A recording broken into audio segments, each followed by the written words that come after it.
Welcome to the Deep Dive. Today we're diving deep into the fascinating world of Ronald Dworkin's interpretive theory of law.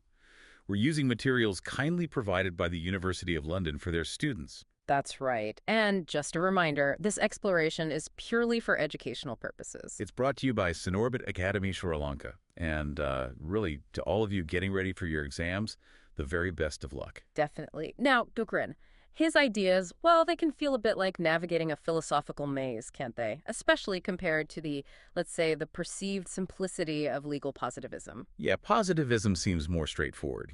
Think Kelson's Grundnorm or Hart's rule of recognition, sort of like having a checklist for what counts as law. Exactly. And Dworkin, well, he essentially throws that checklist in. Right. No single master rule. Yeah. Instead, he pushes us, doesn't he? Pushes us to think about the best theory of what our existing legal practices justify. It's more about the why. It's about the underlying reasons, the principles, not just ticking boxes. And that shift in perspective, understanding that, that's gold dust for legal analysis, especially for exams. Absolutely. These concepts might feel abstract at first, I get that. But honestly, grasping them is key to developing, well, a really strong approach to legal argument. It really is. Understanding Dworkin sharpens your ability to see the law's strengths, its weaknesses, and crucially, how to argue for its best interpretation. That's a skill that will serve you incredibly well. So our mission today really is to unpack these key Dworkinian ideas. We'll look at how he challenges those traditional views of law and hopefully give you a clearer roadmap for your studies. Sounds good. Where should we start? Maybe with morality in the law, that penumbra issue. Yes, perfect. Let's Great. start there. The role of morality, especially in those tricky penumbra cases. Remember Hart's take on this? HLA Hart. Ah, Hart, yes, a giant of legal positivism. He was very keen, wasn't he, on defending that separation between law and morality? He was. And part of his argument involved critiquing the American legal realists.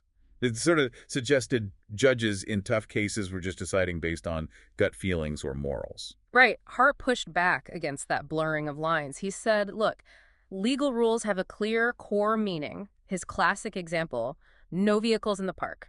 Pretty clear that means no cars, right? Straightforward, but then you hit the penumbra, the fuzzy edges. Is a skateboard a vehicle? What about, I don't know, an ambulance needing access? Exactly. That's where interpretation kicks in. But Hart maintained, and this is important, that even when judges use discretion in these gray areas, it doesn't automatically mean they're deciding based on morality. He made that point, didn't he? That discretion could be used for immoral aims, too. Precisely. He pointed out that a judge in a deeply wicked legal system could still make perfectly logical discretionary decisions within the penumbra of its own twisted rules. So discretion doesn't equal morality for Hart. But this is where Dworkin comes crashing in, particularly with Riggs v. Palmer. That case really complicates things for a purely rule-based view. Oh, absolutely. Riggs v. Palmer. Remember that one? Grandson murders his grandfather to inherit under the will itself. Perfectly valid, clear as day. He was the named beneficiary. Seems straightforward legally, based on the rule of the will. But the court said, hold on. They invoked a principle. No one should profit from their own wrong. A moral principle, really. And that principle overrode the clear legal rule of the will. So Dworkin uses Riggs v. Palmer, you'll find it in Taking Right Seriously, to argue that these fundamental moral principles are already part of the law. They're not separate things judges bring in from outside. Exactly. They're embedded. So even when the literal words seem clear, like in the will, a deeper principle can step in and shape the outcome, especially in those hard penumbra-type cases. Riggs v. Palmer, key case to remember. It shows that interplay, doesn't it, between the written rules and these underlying principles. It does. While Hart acknowledged these difficult cases, he framed it as judges using legal judgment. Dworkin says, no, it's more than that. It shows the unavoidable influence of morality on interpretation. It makes you think about everyday rules, too. Like that sign on the 2 escalator. Dogs must be carried? What if you don't have a dog? Does the rule apply? Ha! Yes, a great mundane example. It shows how even simple instructions have a core and a penumbra. So the key takeaway here, especially for studying, is understanding that tension. The tension between the settled meaning of rules and the underlying principles that surface in hard cases. Riggs v. Palmer is your go-to example. Absolutely. Understand Riggs, understand the core penumbra distinction, and you're on the right track. Okay, so law isn't just rules. Morality plays a role, principles matter. Now let's get to the core of Dworkin's method, this idea of interpretive methodology, and he spells it I-V-E, interpretive. A little Dworkin quirk. Yes, that spelling choice wasn't just random. It signals his dissatisfaction with the old way of thinking, the split between just describing law as it is, like positivists try to do, and prescribing what law ought to be, moral philosophy. He thought understanding law inherently involves interpretation. Yes. For Dworkin, you can't truly understand law without interpreting its meaning and purpose. His definition is key.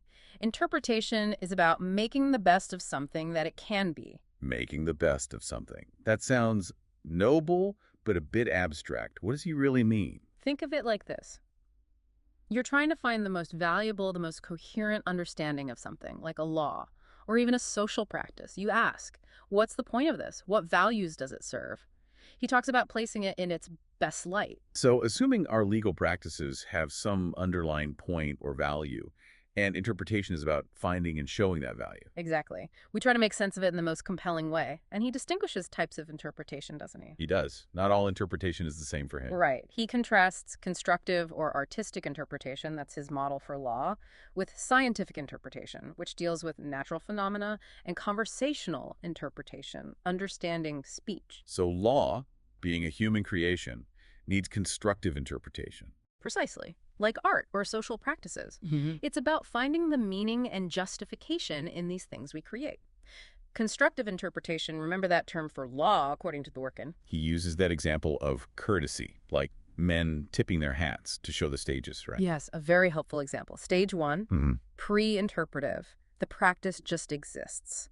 Men tip hats, maybe without thinking why. Okay. Just doing it.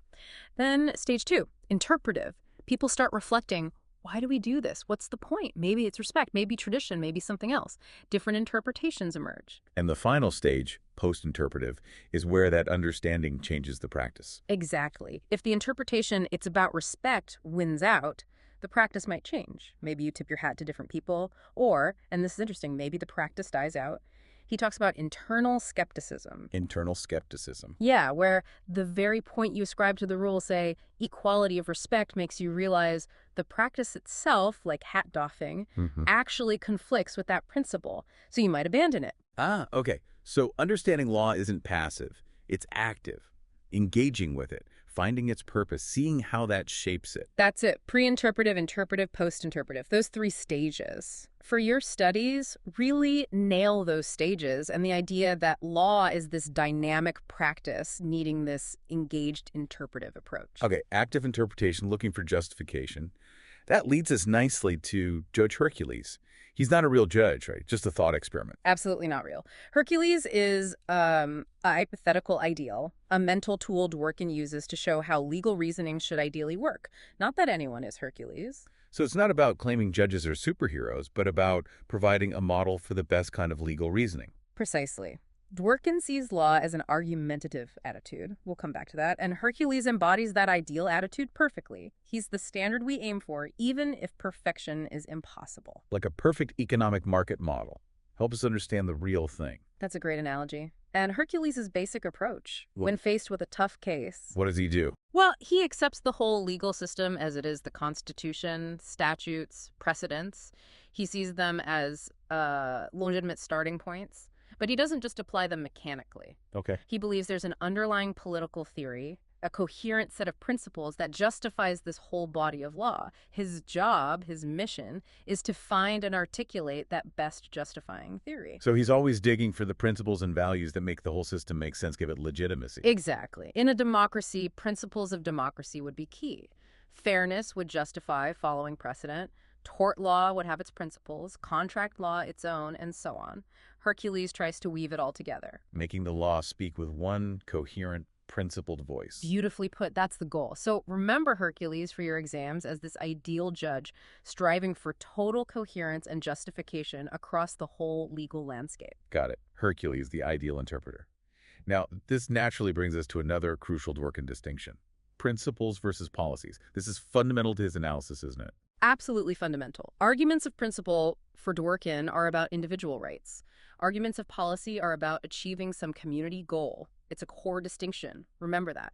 Principles, rights, policies equals goals. And why is this difference so important for him?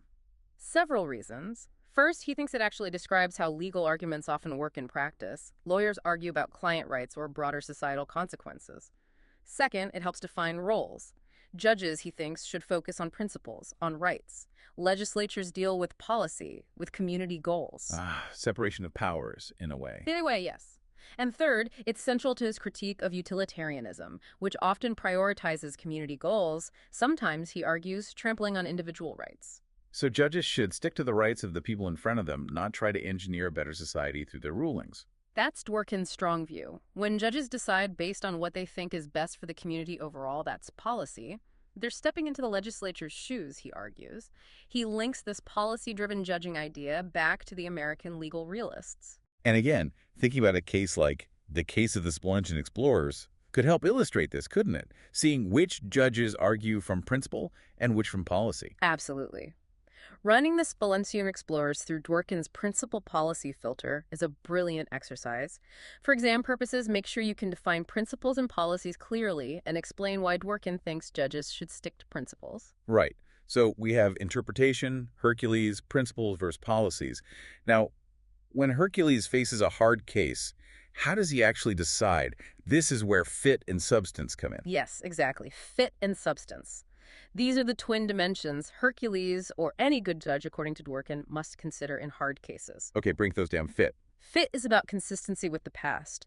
How well does a potential interpretation align with the established legal materials, the statutes, the precedents? Does it make sense given what the law has already said? So it has to connect logically to existing law. Yeah. And substance. Substance is about the moral or political justification. Is this interpretation the best one from a moral standpoint? Does it uphold principles of fairness, justice, equality? So it needs to fit the legal history and be morally sound. Precisely. Fit looks backward to coherence. Substance looks to moral justification.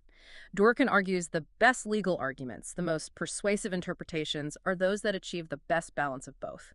Remember, fit with the past, substance in terms of morality. And he uses McLaughlin v. O'Brien to show this in action, doesn't he? Can you remind us of the basics of McLaughlin? Sure. McLaughlin v. O'Brien. A terrible car accident caused by the defendant's negligence. Mrs. McLaughlin wasn't there, but she arrived at the hospital soon after, saw the horrific state of her injured family, and learned her daughter had died. She suffered severe psychiatric injury, nervous shock. And the legal question was whether the defendant owed her a duty of care, even though she wasn't at the scene. Exactly. Could she recover for nervous shock experienced as a result of witnessing the immediate aftermath? It was a hard case, and Dworkin analyzes it using fit and substance. How did he apply those concepts there? Well, he considers 6 possible interpretations of the law on nervous shock. Interpretation 1, only physical injury counts, fails on fit because courts already allowed some nervous shock claims.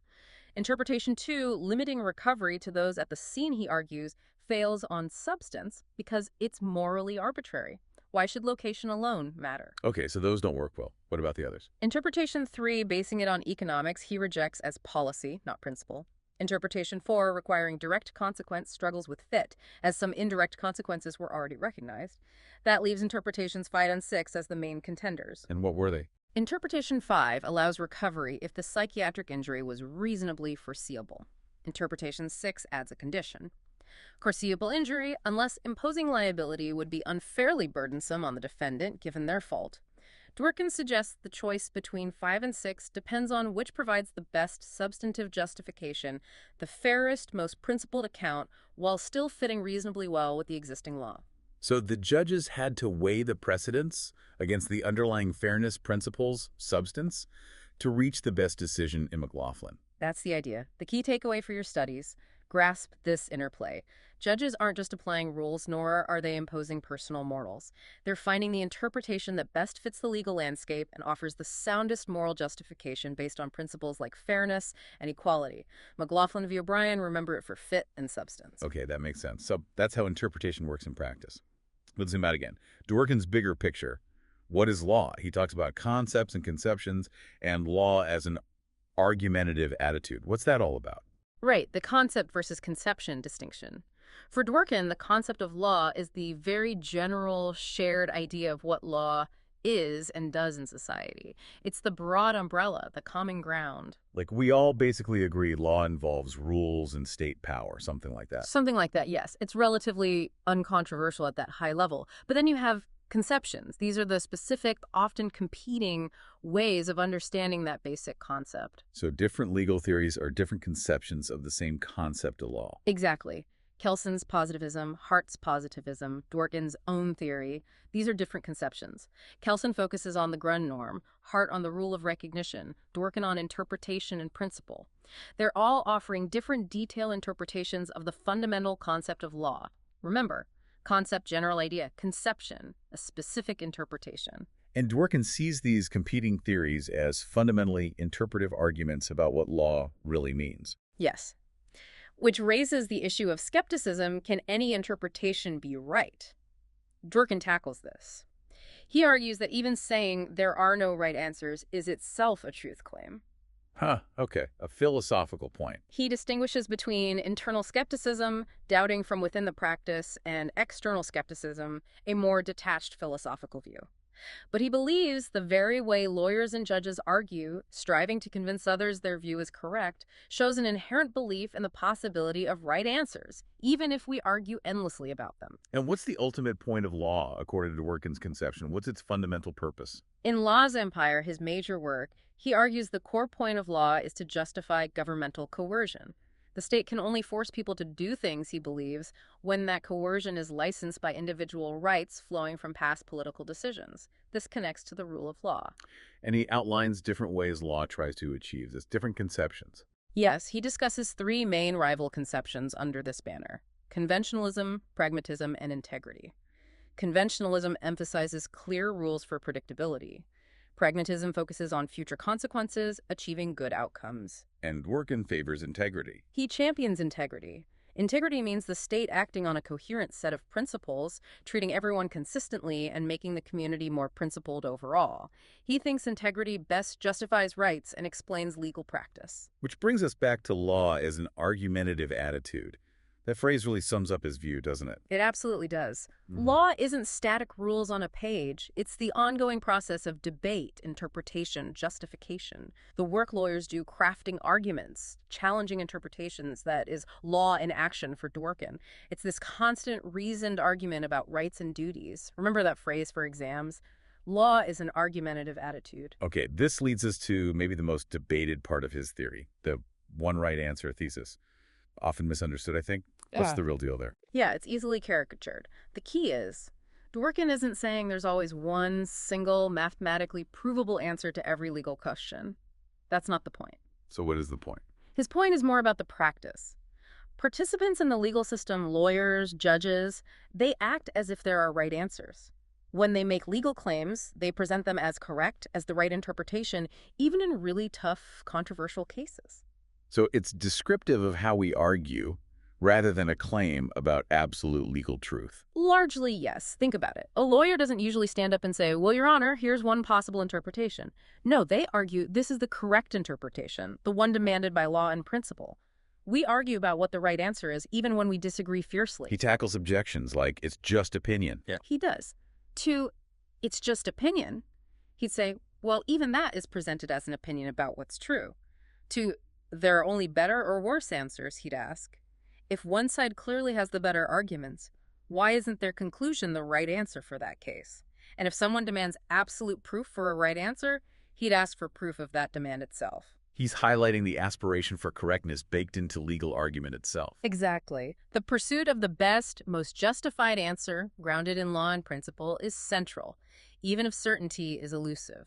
For exams, understand the one right answer thesis is about this aspiration within legal practice, not a claim of guaranteed provable outcomes every time. Okay, that clarifies it. Now, a really tough one. How does this interpretive approach handle evil legal systems? Nazi law, for instance. Right, this is challenging. Dworkin makes a crucial distinction here. Grounds of law versus force of law. Wow, let's enforce. Okay. The grounds of law are the actual rules and practices accepted within a society, understood from the inside, like how a judge in that system would apply them. So, using Dworkin's hypothetical, a Nazi judge, Siegfried J., could interpret and apply Nazi laws based on their own internal logic, their horrific principles like racial purity. We can understand the grounds of Nazi law by looking at its rules and claimed principles, however repugnant. But understanding the grounds doesn't mean endorsing it, right? That's the force part. Exactly. The force of law is about the moral justification for the state using power. Dworkin says a full theory of law needs both. The grounds, what the law is in that system, and the force is the state morally right to use it. He thinks many theories focus only on the grounds. So while we can understand Siegfried J's reasoning based on Nazi law, Dworkin insists those laws had zero moral force, zero justification. So how does this position him in the old natural law versus positivism debate regarding evil law? It's nuanced. If natural law means morality is key to justifying state coercion, Dworkin aligns there. But he doesn't say, like some natural lawyers, that immoral laws aren't law at all. He accepts evil systems can function as law descriptively. He also doesn't buy into a discoverable natural morality out there. So Nazi rules could be law in a descriptive sense, with their own internal, though evil principles, but they lacked any real moral justification to compel obedience. Precisely. He addressed Hart's concern that this might seem to legitimize evil law by stressing the separation. Understanding the grounds doesn't confer moral force. He does suggest, perhaps controversially, that any functioning community power structure has some kind of moral dimension just by creating expectations of rights and duties, even if the content is evil. But the main point for exams, distinguish grounds from force and understand his complex stance between natural law and positivism. Okay. Finally, let's touch on Dworkin's critique of Hart's famous postscript to the concept of law. What was his main issue with Hart's later clarifications? The core issue for Dworkin was Hart's continued insistence that his positivist account of law was morally neutral, purely descriptive, and had no justificatory aims. Hart wanted to describe law's structure as a social fact, without judging its moral content. And Dworkin thought that was impossible or just wrong? Dworkin saw it as a fundamental flaw of positivism, this idea that you can identify what law is without engaging in moral reasoning. He thought that was fundamentally mistaken. Did he extend this critique to other positivists, like Raz? Yes. He took aim at Joseph Raz's social sources thesis, the idea that law comes only from social facts like legislation or court decisions. Dworkin argued this doesn't match reality. Lawyers and judges, he pointed out, constantly make substantive moral arguments as part of legal reasoning, arguing a practice is unfair and therefore unlawful, even without a specific rule. Raz's theory, Dworkin felt, couldn't explain this moral dimension of legal argument. Dworkin also analyzed different ways a theory could be descriptive, didn't he? He did. He looked at whether positivism could be descriptive semantically, based on shared word meanings, or like identifying a natural kind, a scientific category, or through empirical generalization. He argued Hart's positivism failed on all fronts.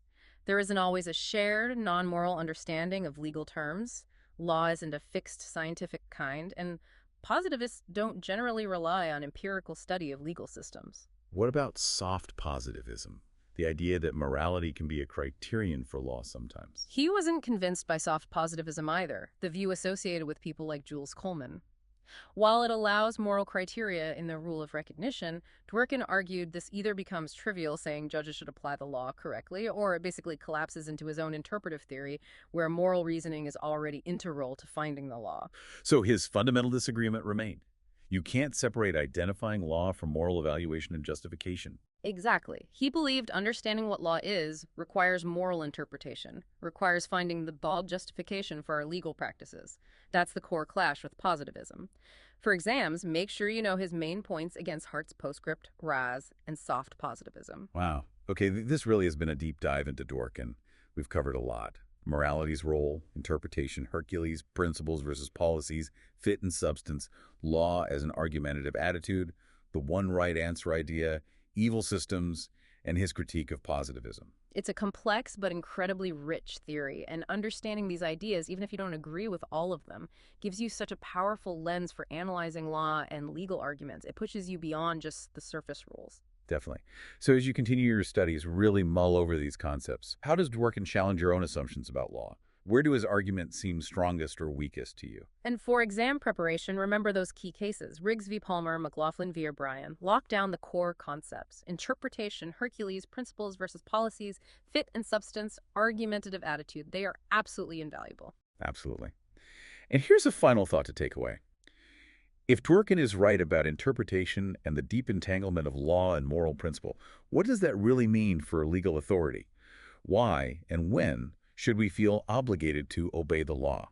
Something to ponder. A very Dworkinian question to end on. Thank you so much for joining us on this deep dive. And again, good luck with those exams.